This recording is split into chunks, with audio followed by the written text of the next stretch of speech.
Ujjain collector Neeraj Kumar Singh और SP Pradeep Sharma ने बताया कि आरोपी इमरान का मकान तोड़ दिया गया है। वारदात के बाद आरोपियों को फरार करवाने वाले 2 और लोगों को पकड़ा है। रवि के मकान की भी जानकारी नगर निगम से मांगी है। संपत्ति रिकॉर्ड मिलने पर कोई कार्यवाही करेंगे। दरअसल भगवान महाकाल की नगरी उज्जैन में आदिवासी महिला के साथ हुए गैंगरेप मामले में शनिवार 22 जून को पुलिस प्रशासन ने बड़ी कार्रवाई करते हुए आरोपी का घर और घटनास्थल पर बना शेड जमींदोज कर दिया। वहीं इस वारदात के बाद उन्हें फरार करवाने वाले 2 लोगों को भी पुलिस ने पकड़ लिया है। मुख्य आरोपियों की अस्पताल से छुट्टी होने पर पुलिस आज उन्हें कोर्ट में पेश करेगी।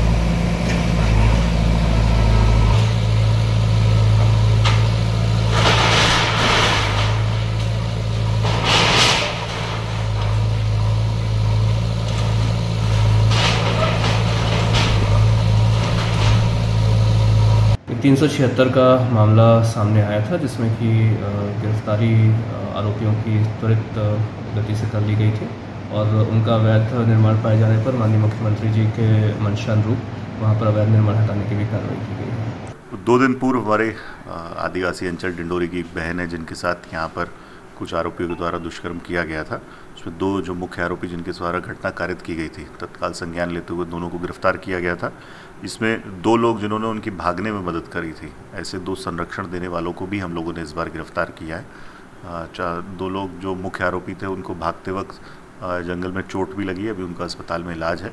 और आज उनके जो मकान है उसको भी तोड़ा गया है, साथ ही जो घटनास्थल पे मकान है उसको भी तोड़ा गया है। अभी और भी इनकी जो संपत्ति है उनकी जानकारी निकाली जा रही है। शेष जानकारी निकालने के बाद भी प्रशासन के द्वारा और कार्रवाई की जाएगी। पुलिस रिमांड पर चल रहे सट्टा किंग पीयूष चोपड़ा के लंदन, यूके और दुबई से कनेक्शन मिले हैं। मामले को ईडी और इनकम टैक्स को सौंपा गया है। यह एजेंसियां भी पूछताछ कर रही है। 14 जून को उज्जैन पुलिस ने गेमिंग सट्टे पर बड़ी कार्रवाई करते हुए 2 रोड स्थित 19 ड्रीम्स कॉलोनी और मुसद्दीपुरा क्षेत्र में रेड की थी। अब पुलिस के साथ ही आईटी और ईडी के अधिकारी भी गेमिंग सट्टे के मुख्य आरोपी पीयूष चोपड़ा से पूछताछ कर रही है। एसपी प्रदीप शर्मा ने बताया कि पीयूष चोपड़ा 25 अप्रैल तक पुलिस रिमांड पर है। पूछताछ में पीयूष के लंदन, यूके और दुबई से कनेक्शन मिले हैं। यह मामला अंतर्राष्ट्रीय स्तर का है, इसलिए केंद्रीय एजेंसी के माध्यम से और भी जानकारी जुटाई जा रही है। इनकम टैक्स डिपार्टमेंट ऑलरेडी हमारे पास 2 बार आ चुका है। उन्होंने जो आरोपी हैं उसके कथन भी लिए हैं और जो उनको टेक्निकल इन्फॉर्मेशन चाहिए थी वो भी हम लोगों ने उनको प्रोवाइड करा दी है। ईडी को भी हमने सारी जानकारी उपलब्ध करा दी है। अभी उस मामले में कुछ जो हमने ऑडियो रिकॉर्डिंग्स और कॉल रिकॉर्डिंग्स सुनी है और जो अदरवाइज जो हमने डेटा एनालिसिस किया है उसमें कुछ लोगों के नाम निकनेम्स निकल कर आ रहे हैं जो संभवतः या तो बाहर के देशों के हैं और हो भी सकता है हमारे देश के। उसके संबंध में हमने सभी एजेंसी से बात करी है, उनसे हम जानकारी इकट्ठा कर रहे हैं और उसके बाद उसका एनालिसिस करके हम फिगर आउट करेंगे कि वो कौन लोग हैं और उनके खिलाफ कार्रवाई की जाएगी। ये जो निकनेम्स मिले हैं ये हमको मोस्टली जो निकनेम्स हैं वो विदेशी लोगों के हैं या ऐसे लोग जो विदेश में जाके बस गए हैं और इस तरह के धंधे में शामिल रहते हैं। अभी इसमें 2 देशों का हम लोग को अप्रॉक्सीमेटली क्लियर हो पाया है, जिसमें एक दुबई का है और एक यूके का है। ये दोनों की हम लोगों को पुख्ता जानकारी है, वो हमने ईडी से भी शेयर कर दी है। अभी नाम हम लोग क्लियर नहीं कर पाए क्योंकि जैसा मैंने आपको बताया इस बिज़नेस में डायरेक्ट नाम नहीं लिया जाता है, एक्रोनिम्स या निकनेम्स सभी को दिए जाते हैं। तो वो जो निकनेम्स हैं अभी हम उस पर एक्सरसाइज कर रहे हैं और उसके लिए हमने सभी एजेंसीज़ को पत्र लिखा है। उस डेटा को प्राप्त करने के बाद हम जो हमारी सेंट्रल एजेंसीज़ हैं उनके साथ वो डेटा शेयर करेंगे और उसके बाद जो वैधानिक प्रावधान है उसके हिसाब से कार्रवाई की जाएगी। उज्जैन जिले के तराना तहसील के कायथा के समीप गांव साकरी में कुएं में डूबने से 2 लोगों की मौत हो गई। बताया जा रहा है कि दोनों विगत रात्रि में गांव के ही कुएं की मुंडेर पर बैठकर शराब पी रहे थे। इस दौरान एक युवक कुएं में गिर गया और उसे बचाने में दूसरा युवक भी कूद गया। लेकिन कुआं गहरा होने से दोनों डूब गए। बता दें कि दोनों युवकों को निकालने के रेस्क्यू के लिए कुएं में उतरे होमगार्ड के जवान अरुण और हुकुम सिंह भी कुएं के अंदर ही बेहोश हो गए थे। हालांकि बाद में दोनों को सुरक्षित निकाल लिया गया, लेकिन मामा भांजे की मौत हो गई। करीब 4 घंटे की मशक्कत के बाद दोनों के शव निकाले गए। कुएं में दोनों के डूबने और 2 लोगों के कूदने की जानकारी ग्रामीणों को लगी तो ग्रामीणों की कुएं के आसपास भीड़ एकत्रित हो गई। बताया जा रहा है कि राजाराम और जीवन दोनों रिश्ते में मामा भांजे थे। एक व्यक्ति गिर गया था, जिसको बचाने के प्रयास में 3 अन्य लोग कुएं में उतरे तो वो भी फंस गए कुएं में। उसको बचाने के लिए सभी संबंधित विभागों को संपर्क किया गया। होमगार्ड की टीम बुलाई गई, थानों तथा होमगार्ड जवानों को, या फिर हमारे एसडीएम साहब, तहसीलदार साहब, सभी लोग पहुँच गए। फिर ग्रामीण जनों की मदद से उन फंसे व्यक्ति को निकाला गया, जिसमें से 2 व्यक्ति जीवन पिता रंजीत और राजाराम पिता जगन्नाथ, इनकी मृत्यु हुई थी, और 2 व्यक्ति अरुण पिता इंदर सिंह और हुकुम सिंह पिता राम सिंह, इन लोग को सुरक्षित कुएं से निकाला गया और उपचार हेतु अस्पताल भेजा गया। सर, उसमें ऐसा सुनने में आया कि कुएं की गहराई ज़्यादा होने की वजह से उसमें ऑक्सीजन की कमी हो रही थी। हाँ, ऐसे चूँकि कुआं लगभग 80 फीट गहरा था जी, और पानी भी लगभग 10 से 8 फीट था। गहराई बहुत ज़्यादा थी कुएं की, तो उसमें थोड़ी सांस लेने में दिक्कत हुई थी। गहराई का थोड़ी घबराहट हो रही थी, तो इससे रेस्क्यू ऑपरेशन थोड़ा मुश्किल पड़ रहा था। पाटीदार इंटरनेशनल स्कूल में छात्रों को टीसी नहीं देने पर विद्यार्थी परिषद के कार्यकर्ताओं और स्कूल मैनेजमेंट के बीच तीखी झड़प हुई, जिसमें 2 कार्यकर्ताओं को चोट आई है। पुलिस ने हल्का बल प्रयोग कर दोनों पक्षों को अलग अलग किया। आज दोपहर को मक्सी रोड स्थित पाटीदार इंटरनेशनल स्कूल में विद्यार्थी परिषद के कार्यकर्ताओं ने प्रदर्शन किया। उनका कहना था कि स्कूल मैनेजमेंट द्वारा कक्षा 10वीं के छात्रों को पूरी फीस जमा होने के बावजूद टीसी नहीं देकर 10,000 रुपए देने के लिए दबाव डाला जा रहा है, जबकि स्कूल मैनेजमेंट का कहना था कि छात्रों की फीस बाकी है। इसी बात को लेकर कार्यकर्ता और स्कूल स्टाफ के बीच तीखी झड़प हुई, जिसमें पथराव और 2 कार्यकर्ताओं के घायल होने की बात कही जा रही है। खबर मिलने पर पवासा पुलिस मौके पर पहुंची और हल्का बल प्रयोग कर स्थिति को नियंत्रित किया। इस मामले में एसपी प्रदीप शर्मा का कहना है कि स्कूल में लगे सीसीटीवी कैमरे के फुटेज निकलवाकर जांच की जा रही है। जो भी दोषी होगा उसके खिलाफ कार्रवाई की जाएगी। तुम हमारे अपने घर में डाका डालने आए हो, अरे उसके घर में डाका डालने आए हो, चलो विद्यार्थी परिषद किससे बनता है? और ये चिल्ला रहा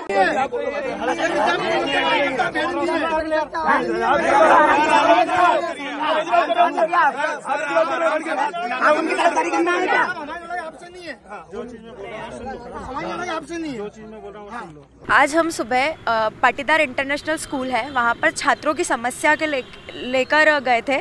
तो वहाँ पर जो वहाँ की फैकल्टी थी, उन्होंने हमारी बात को ना सुनते हुए गाली गलौज की, मुझे भी गाली दी, और वहाँ के जो मेल टीचर थे उन्होंने मेरा हाथ पकड़ा। हमारे जो कार्यकर्ता थे उनके साथ मारपीट की और जानलेवा हमला किया। क्या दरअसल आप गए क्यों, तो क्या विषय क्या? विषय ये था कि जो पूरी फीस जमा होने के बाद भी वहाँ के जो छात्र थे उनकी टीसी नहीं दी जा रही थी। ये 10th क्लास के बोल रहे थे। वो उनको ये बोल रहे थे कि आप 10,000 रुपये जमा करेंगे तब जाकर हम आपको टीसी और आपकी मार्कशीट देंगे। और हमने उनसे बात की है, उन्होंने कहा है कि जो सिस्टम के हिसाब से जांच होगी और जो सही है उस पक्ष को न्याय दिया जाएगा। पवासा रोड स्थित एक विद्यालय है, उस विद्यालय में विगत 2 दिन से हमारे पास मामला आ रहा था कि जो विद्यार्थी है जो 10th पास आउट हो गया है, वो उसकी स्वेच्छा है कि वो 11th में वहाँ विद्यालय में एडमिशन लेना चाहे नहीं ले, वो स्वेच्छा से कह रहा है कि मुझे, मतलब बहुत सारे विद्यार्थी हैं उनकी टीसी की वो मांग कर रहे थे और विद्यालय द्वारा प्रेशराइज कर रहे थे कि आपको टीसी नहीं दी जाएगी, आपको टीसी जब दी जाएगी जब आप 11th की फीस देंगे। जब विद्यार्थी को 11th में पढ़ना ही नहीं है, वो टीसी की मांग कर रहा है, तो आप 11th की फीस उनसे क्यों वसूल रहे हो? इस प्रकार का मामला आया था। उस मामले को लेकर के कुछ कार्यकर्ता वहाँ पर व्यवस्थित अनुशासित तौर पर बात करने गए थे, परंतु जब बात करने गए तो वहाँ की एक टीचर और जो डायरेक्टर थे उन्होंने हमारे जो कार्यकर्ता छात्र कार्यकर्ता के साथ बदतमीजी की, साथ ही एक प्रोफेसर ने उनका हाथ पकड़ा गया और हमारे कार्यकर्ताओं के साथ गाली गलौज की गई। इस पश्चात जब हम प्रदर्शन करते हैं तो पवासा थाने से जो पुलिसकर्मी आते हैं उनका हित रहता है कि वो छात्रों की हित करे, छात्रों का संरक्षण दे, परंतु वो वहाँ के विद्यालय की साठगांठ के साथ में विद्यालय की दीवार बनने का काम करते हैं और वहाँ पे विद्यालय द्वारा जो बाउंसर बुलाते हैं वो बाउंसर हमारे साथ धक्का मुक्की करते हैं। पाटीदार स्कूल पे पवासा थाना क्षेत्र में दो बच्चों को टीसी की आवश्यकता थी। एडमिनिस्ट्रेशन मना कर रहा था क्योंकि उनका कहना है कि इन्होंने फीस नहीं जमा की है। इसके संबंध में जिला शिक्षा अधिकारी को पूरा मामला अवगत करा दिया गया और उन्हें बता दिया गया जो नियमानुसार कार्रवाई है वो उसमें करेंगे। इस दौरान दोनों पक्षों के बीच में कुछ झड़प भी हुई। पुलिसकर्मी वहाँ पर मौजूद थे जिन्होंने थोड़ा सा बल का प्रयोग करके दोनों पक्षों को अलग किया। दोनों पक्षों की जो यथास्थिति है उसके संबंध में मैंने बता दिया। सीएसपी साहब पूरा सीसीटीवी फुटेज की जांच करेंगे और जो वैधानिक कार्रवाई होगी वो की जाएगी। फार्मेसी डिपार्टमेंट में व्हाट्सएप पर मुस्लिम बनने का फायदा बताने वाले प्रोफेसर को लेकर एबीवीपी के कार्यकर्ताओं ने हंगामा कर दिया है। कुलपति ने जांच होने तक 15 दिन के लिए प्रोफेसर को हटा दिया है। प्रोफेसर ने कहा, ग्रुप मेरे द्वारा कोई पोस्ट नहीं डाली गई है, मेरे खिलाफ जो आरोप लग रहे हैं वह गलत है। एबीवीपी के कार्यकर्ताओं ने गत दिवस फार्मेसी विभाग के मुख्य गेट पर ताला लगा दिया। हंगामा करते हुए आरोप लगाया कि फार्मेसी डिपार्टमेंट के प्रोफेसर छात्रों के साथ भेदभाव करते हैं। दरअसल उज्जैन की विक्रम यूनिवर्सिटी इन दिनों एक विवाद की वजह से चर्चा में है। यहाँ एक प्रोफेसर पर हिंदू छात्रों को टारगेट करने का आरोप लगाया है। साथ ही हिंदू छात्रों को व्हाट्सएप ग्रुप में जोड़कर नमाज और मुस्लिम बनने के फायदे बताए गए। जिस प्रोफेसर पर आरोप लगा है वह फार्मेसी विभाग में बतौर गेस्ट फैकल्टी छात्रों को पढ़ाते हैं। इस बात का पता जैसे ही अखिल भारतीय विद्यार्थी परिषद के कार्यकर्ताओं को लगा तो उन्होंने छात्रों के साथ यूनिवर्सिटी में जाकर हंगामा किया। एबीवीपी के कार्यकर्ताओं ने फार्मेसी विभाग के मुख्य गेट पर ताला लगा दिया। कार्यकर्ताओं ने आरोप लगाया है कि फार्मेसी डिपार्टमेंट के प्रोफेसर अनीश शेख छात्रों के साथ भेदभाव करते हैं। प्रोफेसर मुस्लिम छात्रों को केमिस्ट्री में अच्छे नंबर देते हैं लेकिन हिंदू विद्यार्थियों को कम नंबर देने के साथ फेल भी कर देते हैं। कार्यकर्ताओं के मुताबिक कुछ महीने पहले व्हाट्सएप पर एक ग्रुप बनाया गया था जिसमें विद्यार्थियों को नमाज पढ़ने और मुस्लिम बनने के फायदे बताए जा रहे थे। अखिल भारतीय विद्यार्थी परिषद के महामंत्री आदर्श चौधरी का कहना था कि विद्या के मंदिर में इस प्रकार धर्म की शिक्षा दिया जाना गलत है। विद्यार्थी परिषद के संज्ञान में कुछ विगत कई महीनों से एक मामला आ रहा था कि डॉक्टर अनीश शेख जो वहाँ पे असिस्टेंट प्रोफेसर है, वो जो हिंदू भाई बहन जो हिंदू विद्यार्थी हैं, लगभग वहाँ से 150 विद्यार्थियों की हमारे पास वह संख्या आई थी कि उन सारे विद्यार्थियों को एक प्रत्येक विषय में जो वो विषय पढ़ाते हैं केमिस्ट्री, विगत 3 वर्षों से उनको उस विषय में फेल किया जा रहा है। और जो मुस्लिम भाई बहन है उन मुस्लिम भाई बहनों को वहाँ पे अव्वल नंबर दिया जा रहा है। उसी के साथ साथ एक मुस्लिम कम्युनिटी का ग्रुप उनको डिपार्टमेंट से जो ऑफिशियल ग्रुप रहता है उससे हट करके एक मुस्लिम कम्युनिटी का ग्रुप उनके द्वारा बनाया गया। उसमें सारे हिंदू जो लड़कियां हैं उनको जोड़ा गया और हिंदू भाइयों को जोड़ा गया। और उसमें मुस्लिम धर्म क्यों हिंदू धर्म से क्यों अच्छा है, नमाज के क्या फ़ायदे हैं, रमज़ान की क्या आवश्यकता है, रमज़ान के मतलब क्या महत्व है, इस प्रकार के मैसेज उस ग्रुप में डाले जाते हैं और मुस्लिम धर्म को अव्वल बताया जाता है। इसको लेकर के हमारे संज्ञान में मामला आया था। उसी के विरोध में आज हमने वहाँ पे प्रदर्शन किया है और डॉक्टर अनीश शेख पे कार्रवाई हो इसको लेकर के हमने मांग की है। एबीवीपी के कार्यकर्ताओं ने फार्मेसी डिपार्टमेंट के गेट पर ताला लगा दिया। इसकी जानकारी लगते ही विक्रम विश्वविद्यालय के कुलपति अखिलेश कुमार पांडे यहां पहुंचे। छात्रों की शिकायत पर प्रोफेसर शेख को तत्काल प्रभाव से 15 दिन के लिए हटा दिया। उन्होंने कहा कि इस मामले में एक टीम बनाई जाएगी जो कि पूरे मामले की जांच करेगी। विश्वविद्यालय के कुलपति अखिलेश कुमार ने कहा कि अगर छात्रों के आरोप सही पाए जाते हैं तो आरोपी प्रोफेसर के खिलाफ सख्त से सख्त कार्रवाई की जाएगी। साथ ही छात्रों से शांति बनाए रखने की अपील की। इधर प्रोफेसर अनीश शेख ने कहा कि व्हाट्सएप ऐप पर कोई पोस्ट नहीं डाली है, मुझ पर जो भी आरोप लग रहे हैं वह गलत है, इसकी निष्पक्ष जांच होना चाहिए। मेरे खिलाफ कुछ छात्रों द्वारा साजिश है जो कि क्लास प्रैक्टिकल में नहीं आते हैं और अच्छे नंबर से पास होने का दबाव बनाते हैं।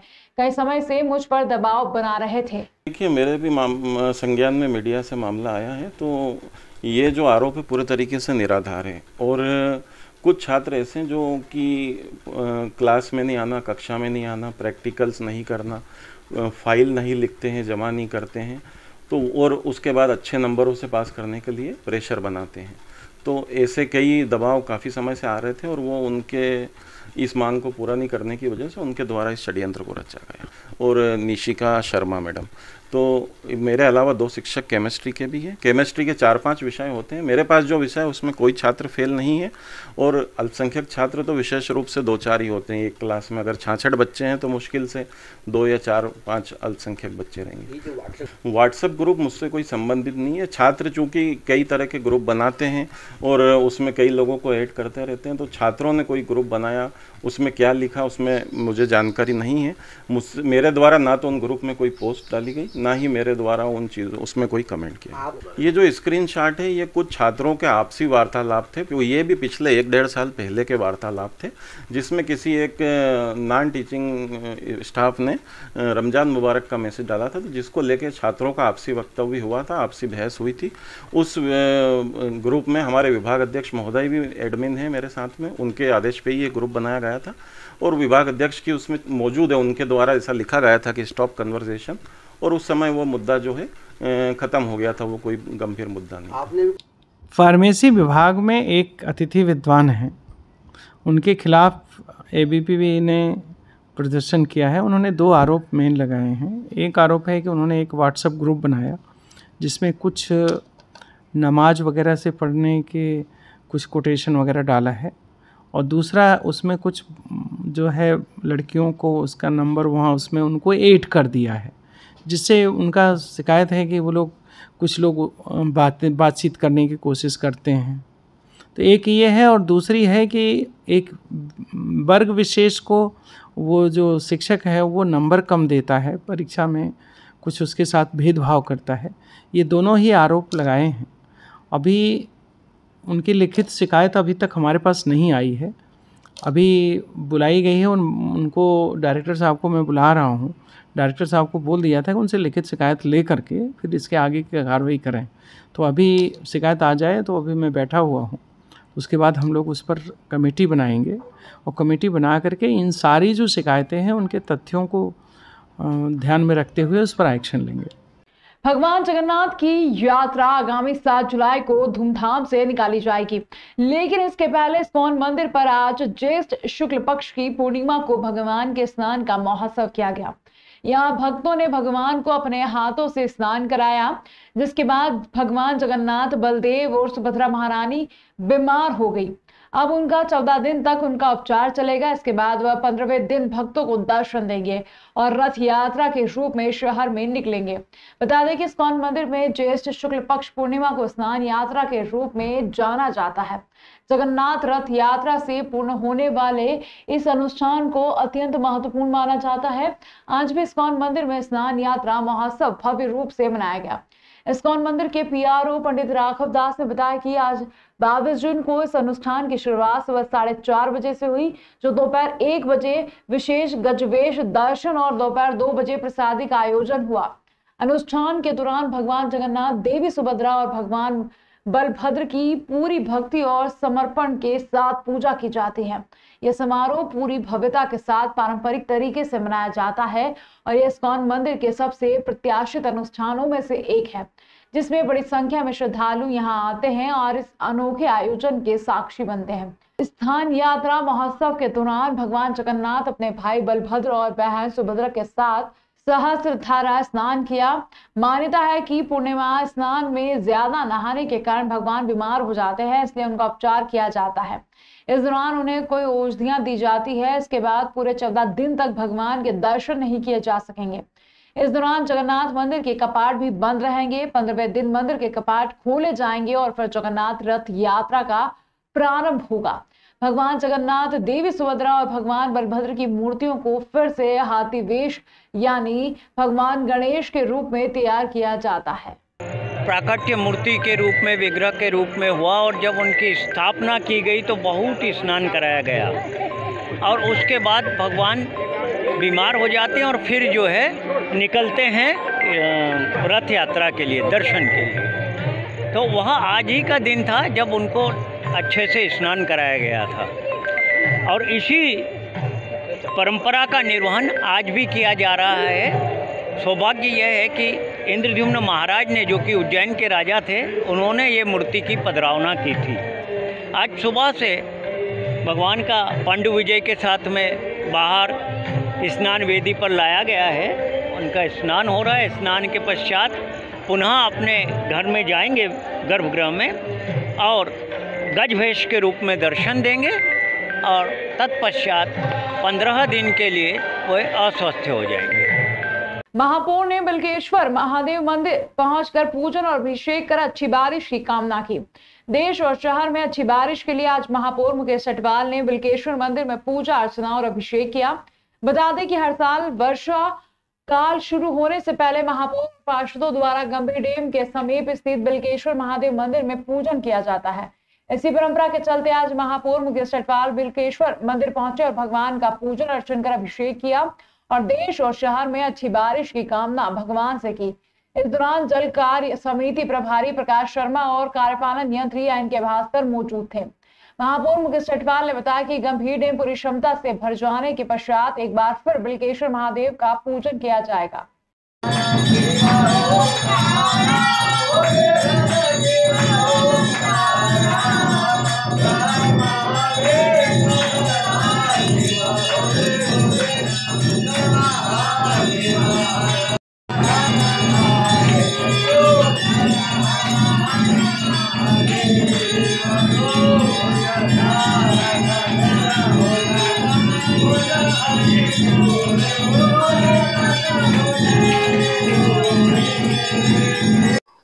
आज बाबा बिल्केश्वर जी का जल अभिषेक और पूजन करने का सौभाग्य प्राप्त हुआ है और बाबा से हमने प्रार्थना की है कि हमारे उज्जैन सहित सारे देश भर में भरपूर वर्षा करे, पर्याप्त वर्षा करे।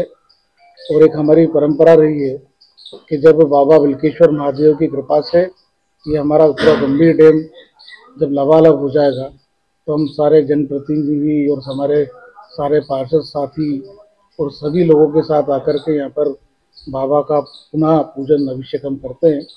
लेकिन आज बाबा से प्रार्थना करने के लिए हम आए हैं और बाबा से प्रार्थना करी है कि भरपूर वर्षा करे, भरपूर सारे देश वर्ष में वर्षा हमारे उज्जैन में हो। जय बिल्केश्वर महादेव की। महापौर की अध्यक्षता में हुई जल कार्य समिति की बैठक में आपसी समन्वय से अधिकारियों को कार्य करने के निर्देश दिए हैं। गत दिवस पीएचई विभाग की बैठक महापौर मुकेश सेठवाल की अध्यक्षता एवं जल कार्य समिति प्रभारी प्रकाश शर्मा, पीएचई उपायुक्त मनोज मौर्य, कार्यपालन यंत्री एनके भास्कर सहित अन्य अधिकारियों की उपस्थिति में हुई। बैठक में महापौर मुकेश सेठवाल ने विभाग अंतर्गत किए जा रहे कार्यों की समीक्षा करते हुए पेयजल सप्लाई में निरंतर आ रही समस्या पर अधिकारियों के साथ चर्चा की। महापौर ने अधिकारियों को निर्देशित किया कि शहरवासियों को पेयजल सुगमता से मिल सके, इस हेतु सप्लाई के लिए आवश्यक मशीनों तथा अन्य उपकरणों की व्यवस्था की जाए। इस हेतु प्रस्ताव तैयार किया जाकर प्रस्तुत करे। महापौर ने कहा कि समस्त अधिकारियों को आपसी समन्वय के साथ कार्य करने की आवश्यकता है। साथ ही पीएचई में आवश्यकता अनुसार कर्मचारियों की संख्या में भी वृद्धि की जाए। बैठक में सहायक यंत्री शिवम दुबे, राजीव शुक्ला, राजीव गायकवाड़, उपयंत्री दिलीप नोधाने, कंट्रोल रूम प्रभारी कमलेश सहित सभी टंकी प्रभारी उपस्थित।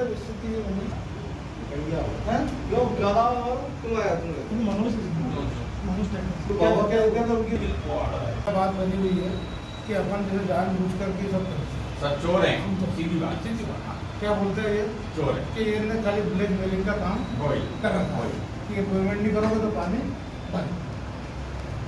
ये आता ना सुनने सब 3 साल से इस सिस्टम में पैसा नहीं लगा, ये 24 घंटे चलने वाला सिस्टम। आज अपना सिस्टम फेल हो गया तो क्या कर लेंगे अपन? अगर ये समय पर रिपेयर नहीं हुआ तो अपन क्या कर लेंगे? 10-12 आयुक्त को बोला पीएचई की बैठक में केवल एक ही विषय कि हमारे उज्जैन के नागरिकों को भरपूर मात्रा में उनका पीने का पानी पेयजल मिलना चाहिए, क्योंकि बाबा महाकालेश्वर की कृपा से हमारे अगस्त माह का पानी तो हमारे डैम में अभी तक है ही सही और आगे भी पानी समय पे बाबा महाकाली कृपा से आ ही जाएगा। लेकिन जो टेक्निकल जो प्रॉब्लम है उनको दूर करने के लिए मैंने कहा है। साथ ही एक बड़ा निर्णय हमने लिया कि जितना भी मेंटेनेंस का काम बार बार निकलते हैं उसको भी हम एक एजेंसी के माध्यम से कराने के लिए 2 टेंडर लगाने के लिए मैंने कहा है कि उत्तर का अलग, दक्षिण का अलग अपन टेंडर कर दें ताकि हमेशा के लिए मेंटेनेंस की समस्या का समाधान हो जाए। राष्ट्रीय पल्स पोलियो कार्यक्रम 23 जून को आयोजित किया जाएगा। कार्यक्रम के एक दिन पूर्व मुख्य चिकित्सा में स्वास्थ्य अधिकारी जिला उज्जैन डॉक्टर ए.के. पटेल की अध्यक्षता में जन जागृति रैली का आयोजन किया गया। रैली के मुख्य चिकित्सा एवं स्वास्थ्य अधिकारी द्वारा हरी झंडी दिखाकर रवाना किया गया। इस अवसर पर जिला टीकाकरण अधिकारी doctor R K. Pal, doctor S K. Singh, doctor K C. Parmar सहित विभाग के सभी अधिकारी, कर्मचारी एवं नर्सिंग कॉलेज के विद्यार्थी रैली में शामिल हुए। रैली मुख्य चिकित्सा एवं स्वास्थ्य अधिकारी कार्यालय से शहीद पार्क फ्रीगंज पर समाप्त हुई। रैली के दौरान छात्राएं पोलियो से बचाव हेतु नारे लगा रही थी, साथ ही पैम्पलेट भी बांटे गए।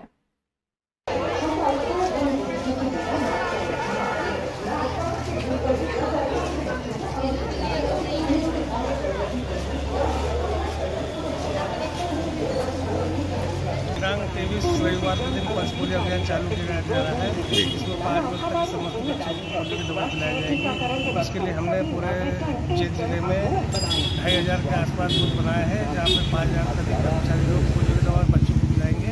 हर जगह केंद्र खोले हुए हैं। उसके अलावा मोबाइल टीम भी रहेगी। हर जगह आदिवासी जहाँ पर संख्या है, जहाँ पर बस्तियाँ हैं, वहाँ पर टीम के द्वारा जाएगी। हमारे लक्ष्य 2-3 लाख के करीब बच्चों को दवाई पिलाने का है। हम चाहते हैं कि फर्स्ट डे 90% लोग दवाई पिलाएंगे, शेष दिन घर घर जाकर दवाई पिलाएंगे। अंतर्राष्ट्रीय योग दिवस 21 जून को मनाया जाता है। उज्जैन में प्रातः दशहरा मैदान में जनप्रतिनिधि, अधिकारी और छात्र छात्राओं द्वारा योग के कार्यक्रम में भाग लिया और योगाभ्यास किया। अंतर्राष्ट्रीय योग दिवस पर लोगों ने कार्यक्रम के दौरान योग तो किया ही, साथ ही कई लोगों ने अपने परिवार और आसपास के लोगों के साथ घरों में योगाभ्यास किया। ऐसा ही एक बजाज परिवार है जो कोयला फाटक के समीप स्थित अरिहंत कॉलोनी में रहता है। इन्होंने अपने परिवार और मित्रों के साथ घर में ही योगाभ्यास किया। तृप्ति बजाज ने बताया कि पिछले 2 साल से प्रतिदिन योगाभ्यास कर रही है, जिससे उन्हें लाभ मिला है। उन्होंने लोगों से अपील करते हुए कहा कि हमें प्रतिदिन 15 मिनट योगाभ्यास करना चाहिए, जिससे व्यक्ति स्वस्थ तो रहता ही है, साथ ही प्रतिदिन सुबह योग करने से दिन भर सुकून का एहसास होता है। अंतर्राष्ट्रीय योग दिवस बजाज परिवार के साथ प्रियंका मैडम, राधेश्याम पाटीदार, मोना के साथ ही छोटे से बालक शिवांश ने भी योगाभ्यास किया।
आज अंतर्राष्ट्रीय योग दिवस है। इस उपलक्ष्य में हम लोगों ने शिवत योग साधना के पूरे संस्थान में हमने रतन एवेन्यू महारत्नेश्वर गार्डन है, वहाँ पर हमने शिविर रखा था और हमने अरिहंत परिषद में भी शिविर रखा और ऑर्थो हॉस्पिटल उज्जैन का वहाँ पे भी हमारा शिविर रहा। हम सब लोगों को योग के प्रति जागरूक करना चाहते हैं, जिससे कि आजकल की लाइफ में ऐसे मानसिक रूप से, शारीरिक रूप से लोग बहुत बीमार हो रहे हैं। तो हम उन सबको योग के प्रति जागरूक करना चाहते हैं, ताकि वो गोलियों से, दवाइयों से बचे और योग को अपने जीवन में अपनाएं, ताकि वो आयुर्वेदिक तरीके से और योग से ठीक हो सके और सबका अच्छे से उपचार हो सके और अपने जीवन में योग को अपनाकर अपने जीवन को सुखी और समृद्ध बनाएं। यही हमारा उद्देश्य है और इसी को सब लोग फॉलो करें। जय श्री महाकाल। आज जैसा कि 21 जून है और हम सभी इसे अंतर्राष्ट्रीय योग दिवस के रूप में मना रहे हैं और मेरा मानना है कि जीवन का आनंद लेना है तो योगा बहुत योगा इज़ बेस्ट बिकॉज जब हम एक्सरसाइज करते हैं या प्रतिदिन एक्सरसाइज करते हैं और थोड़ा फूड डाइट को फॉलो करते हैं तो हमारी एक अलग ही फिटनेस होती है। उससे हमारे लुक्स भी गुड होते हैं, प्लस हमारे को एनर्जी मिलती है और जीवन का हम अच्छे से आनंद ले सकते हैं जो कि परमात्मा ने हमें दी है। तो मैं सभी से आग्रह करूँगी कि योगा करें और हमारे प्रतिदिन 15 मिनट निकालें और अपने जीवन को आनंद में उत्साह पूर्ण रखें। और जैसा कि मैं खुद अपना एक एग्जाम्पल बताती हूँ आपको, मैं शिवत्व योग साधना से आज 2 साल से जुड़ी हुई हूँ और मेरी ये मैडम है प्रियंका मैडम, और इनका मैं बहुत हृदय से धन्यवाद देती हूँ।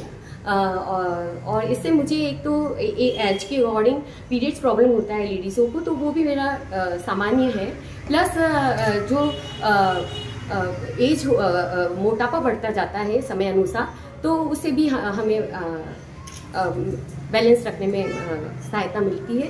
तो मैं सभी हमारी महिला शक्ति से आग्रह करूंगी कि वे योग करें और अपने फिटनेस को मेंटेन रखें और आनंदपूर्ण जिएं।